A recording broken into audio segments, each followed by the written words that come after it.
Teman-teman, kita lanjut ya di part ke-16 tentang observasi P3K, soal-soal yang berkaitan dengan P3K tahun 2023 khususnya di guru nih teman-teman, untuk P2 dan P3 penilaian kompetensi dan kinerja. Oke teman-teman, kita lanjut ke soal nomor 1 ya. Di soal nomor 1 ini, ketika sedang mengerjakan tugas bersama yang harus selesai pada hari itu juga. Ketika sedang mengerjakan tugas bersama yang harus selesai pada hari itu juga, seorang teman meninggalkan terlebih dahulu, maka saya akan melakukan apa nih teman-teman? Apakah A memaksanya untuk tetap tinggal, B membiarkan saja, C membujuknya untuk menyelesaikannya, memintanya untuk mempertimbangkan, atau E meminta pertimbangan teman yang lain? Jadi ketika teman-teman diberikan tugas oleh kepala sekolah atau pimpinan instansi, kemudian di salah satu teman-teman itu meninggalkan terlebih dahulu. Di sini tidak ada clue bahwa meninggalkannya ada keperluan mendadak, keluarga sakit atau apa. Jadi di sini hanya meninggalkan. Jadi seorang teman hanya meninggalkan. Jadi kita akan pilih yang mana. Kalau A memaksanakan untuk tetap tinggal, maka bisa saja dia ada urusan yang penting, teman-teman. Jadi kita nggak akan pilih yang ini. Kita cari yang paling tepat. Membiarkan saja, kita nggak akan pilih ini karena tidak ada tindakan atau action nyatanya. Membujuknya untuk menyelesaikannya, kita akan checklist. Memintanya untuk mempertimbangkannya, kita akan checklist. Meminta pertimbangan teman yang lain, ini kita nggak akan pilih karena ini selalu mempertimbangkan itu berarti ketergantungan dengan teman yang lain, kita nggak akan pilih yang ini. Jadi kita ya akan pilih yang dua opsi ini, tapi kita harus pilih salah satunya karena yang di dalam jawaban itu bisa jadi teman-teman akan mendapatkan opsi yang sama. Jadi kalau membujuknya untuk menyelesaikannya itu tidak begitu tepat teman-teman. Jadi yang paling tepat adalah memintanya untuk mempertimbangkan. Jadi memintanya untuk mempertimbangkan itu mempertimbangkan untuk meninggalkannya. Nah, bagaimana, apakah ada jalan keluar yang lain? Seperti itu teman-teman. Kalau membujuknya untuk menyelesaikannya itu kurang tepat. Jadi yang paling tepat adalah yang D.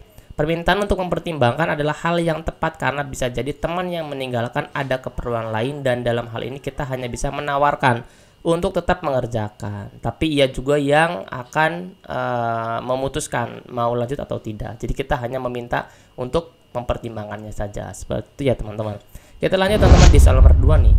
Di kantor Anda ada seorang teman yang sering pinjam barang Anda. Sudah beberapa kali teman meminjam barang saya dan dikembalikan dalam keadaan yang rusak. Apa yang harus saya lakukan?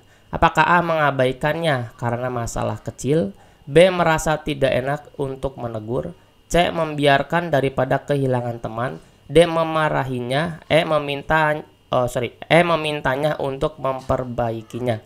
Jadi teman-teman, kita akan pilih mana yang ada actionnya. Mengabaikannya karena masalah kecil ini bisa terulang terus-menerus teman-teman. Jadi ini tidak akan kita pilih. Ini bukan solutif. Yang B merasa tidak enak untuk menegur, ini pun kita akan pilih. Kita harus menegurnya supaya dia tahu bahwa kalau minjem barang itu harus dijaga dengan baik dan dikembalikan dengan keadaan yang semula. Membiarkannya daripada kehilangan teman, ini pun kita nggak akan pilih karena ini ketergantungan. D memarahinya, apalagi ini tidak akan kita pilih karena ini bukan solusi yang baik. E memintanya untuk memperbaikinya. Nah, ini yang paling benar untuk mendekati di nomor 2 ini. Bisa jadi soalnya itu dikaitkan dengan guru meminjam buku atau guru meminjam barang apa yang akan dianalogikan di dalam sebuah soal. Bisa jadi juga bukan dari guru, bisa jadi di siswa antar siswa itu bisa dijadikan soal bagaimana cara penyelesaiannya. Jadi kita bisa banyak modifikasi teman-teman dari soal-soal yang akan keluar nanti. Kita hanya bisa mempersiapkan untuk soal yang akan keluar. Kita wajib untuk bisa taklukan. Teman-teman pasti bisa ya.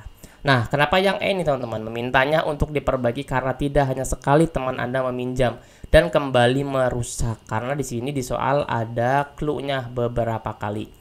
Jadi jika dibiarkan maka kita tidak bisa menanamkan sikap tanggung jawab terhadap orang lain dan bisa jadi ia akan melakukan hal yang sama pada orang lain. Seperti itu teman-teman. Oke, kita lanjut nih teman-teman di soal nomor 3 ya.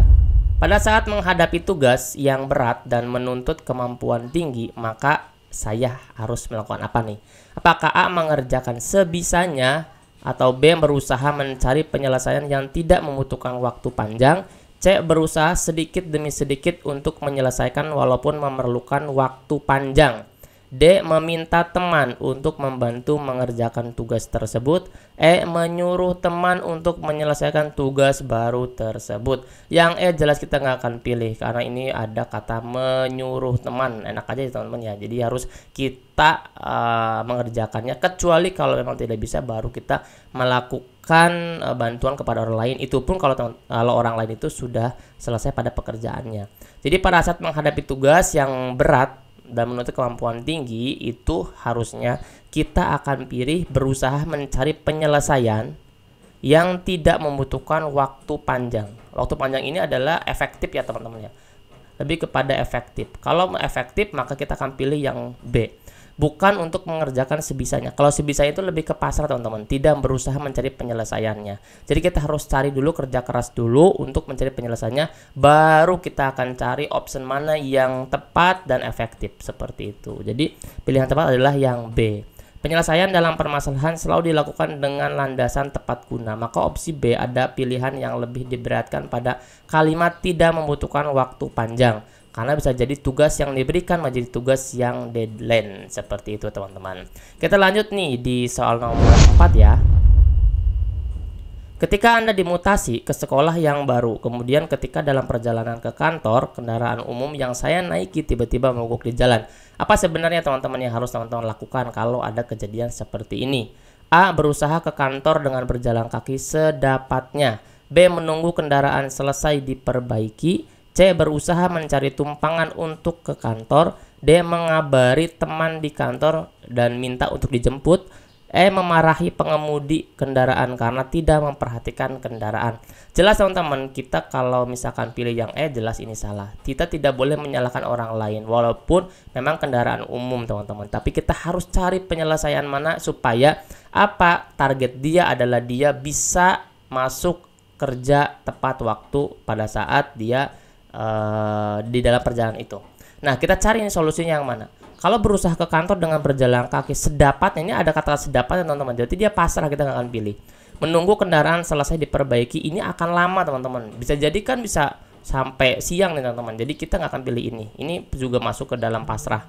C. Berusaha mencari tumpangan untuk ke kantor, kita akan checklist. D. Mengabari teman di kantor minta untuk dijemput, ini pun kita akan checklist. Tapi kita akan pilih cuma satu jawabannya.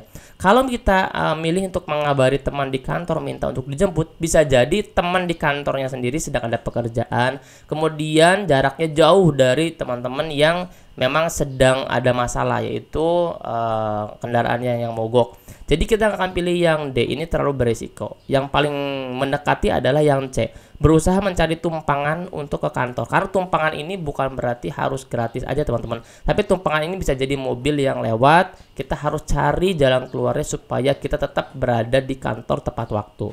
Jadi jawaban yang C ini pada soal tersebut kita akan memilih opsi penyelesaian kendaraan lainnya. Tumpangan ini digunakan agar kita tetap bisa berangkat ke kantor untuk terus mengajar siswa. Tumpangan ini bisa mobil lain atau teman kantor lainnya yang memang dia melintas gitu teman-teman.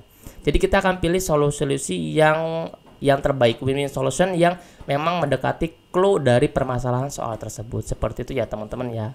Nah, untuk teman-teman yang belum masuk di daftar kelas belajar di angkatan kedua di P3K Guru tahun 2023, silakan teman-teman chat di WA Mintera nih teman-teman. Di adminnya di 087723317506. Chat only ya teman-teman ya, jangan telepon karena nanti akan dibales kalau misalkan teman-teman sudah WA. Insya Allah akan dibales satu persatu teman-teman karena banyak sekali yang WhatsApp juga. Kita menunggu dari teman-teman semua. Nanti kita akan tutup pendaftarannya di tanggal 9 September karena kita akan mulai insya Allah di tanggal 10 September. Mudah yang masuk di kelas belajar salah satu jembatan lulusnya bersama kami. Amin amin ya robbal alamin. Kita lanjut teman-teman di soal nomor 5 ya. Seorang guru hendaknya memiliki sebuah tujuan yang jelas. Untuk mencapai tujuan yang saya harapkan, saya akan melakukan apa? Apakah A. Berusaha dengan sekeras-kerasnya, atau B. Menyerahkan pada nasib, C. Meminta bantuan orang lain, D. Berusaha seadanya, atau E. Berusaha sesuai kemampuan dengan target yang jelas. Guru hendaknya memiliki sebuah tujuan yang jelas. Oke, fix. Kemudian cara untuk mencapai tujuan yang jelas ini apa? Kalau berusaha dengan sekeras-kerasnya, ini juga kita akan checklist karena ini betul sekali. Tapi kita akan cari mana yang mendekati dan mana kok bisa memilih jawabannya enggak yang ini gitu. Kita kan harus terus mengkritisi soal tersebut teman-teman, supaya kita mendapatkan intisari dari soal tersebut tuh apa. Jadi harus dikritisi terus. Yang B, menyerahkan pada nasib. Ini pasrah, kita nggak akan pilih, ini kan kita delete. Meminta bantuan orang lain, ini ketergantungan, kita akan delete. Berusaha seadanya, ini pasrah, tidak ada ikhtiarnya. Berusaha sesuai kemampuan dengan target yang jelas, ini kita akan checklist. Ada dua opsi teman-teman. Seperti biasa, pasti ada soal-soal yang memiliki option jawaban yang sama. Berusaha dengan sekeras-kerasnya, betul, tapi yang E itu lebih tepat teman-teman. Kenapa bisa lebih tepat? Berusaha sesuai kemampuan dengan target yang jelas, maka ini yang akan jadi pemberat teman-teman. Target yang jelas. Kalau sekeras-kerasnya tanpa target yang jelas, maka dia akan melakukan ikhtiar atau tindak-tindakan yang tidak sesuai dengan tujuan yang akan dihendaki oleh seorang guru tersebut. Jadi yang paling tepat adalah yang E, berusaha sesuai kemampuan dengan target yang jelas. Berusaha dengan baik dan memiliki target yang jelas, seperti orang berlari mengetahui garis finishnya, maka dia akan berusaha mencari teman-teman dengan inovatif, dengan kreatif dan lain sebagainya, sehingga targetnya yang telah ditentukan itu bisa dicapai. Seperti itu teman-teman ya. Teman-teman, nanti kita lanjut lagi nih. Jangan lupa teman-teman untuk subscribe, like, dan share. Bagikan semuanya ke teman-teman guru yang lain. Mudah-mudahan bisa lulus teman-teman di tes P3K tahun 2023 ini. Teman-teman bisa lulus, amin amin ya rabbal alamin. Dadah.